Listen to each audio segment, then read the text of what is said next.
Sermon ang inabot ng isang motorista matapos tumakas sa traffic violation dahil sa pagdaan sa bus lane sa may bahagi ng EDSA Shaw Boulevard. Paliwanag niya kung bakit siya tumakas, natakot umano siya dahil ito ang kanyang unang pagkakataon na mahuli. Kaya nga, bakit nyo ba itinuro sa inyo na pag nihulihin ka, tumakbo ka? Mas magaling... Nagkatensyon din sa pagitan ni MMDA Task Force Special Operations Head Edison Bong Nebrija at ng isang pasahero matapos silang pinara dahil sa pagdaan sa bus lane. Iginit kasi ng pasahero na hindi sila dumaan sa bus lane.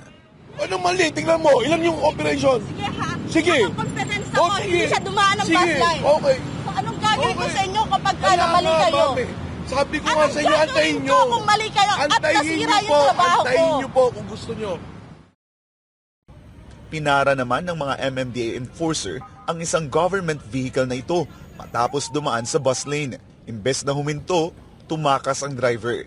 Sinubukan pa siyang habulin ng mga enforcer at kalaunan ay huminto naman sa laybay. Dito na sila nagkasagutan ng enforcer. Ang laki na respeto namin sa inyo. Pero sa aming MMDA na uniforme, hindi kayo marunong respeto. Ako sa inyo, sir, huwag kang sumigaw sa akin. Huwag mo kong sigawan. Nag-respeto kasi, sir. Kung hindi kita na-respeto, hindi ako hihinto dito, sir, ha? Dito ako huminto.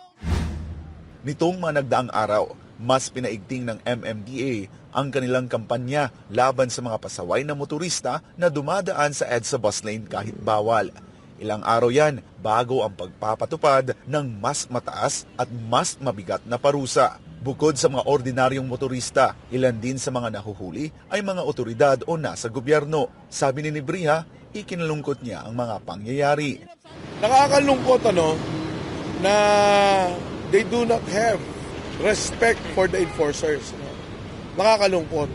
Kami naman dito nagpapatupad ng batas. Wala naman kaming kotong dito, wala kaming payola. Anong ikakatakot mo? Pero you do not tell us what to do and do not run away. Simula Lunes, 13 ng Nobyembre, ipatutupad na ang mas mabigat na parusa laban sa mga iligal na daraan sa EDSA bus lane. Mula 1,000 pesos, magiging 5,000 pesos na ang multa para sa first offense. 10,000 pesos at isang buwang suspensyon ng lisensya at sasailalim sa seminar para naman sa second offense. 20,000 pesos at isang taong suspensyon ng lisensya para sa third offense habang 30,000 pesos at tuluyang pagkansela ng lisensya para sa fourth offense. I hope this will be the last intensified operations. Kasi mabigat yung 5,000. If you haven't learned from what we are doing and enforcing this week,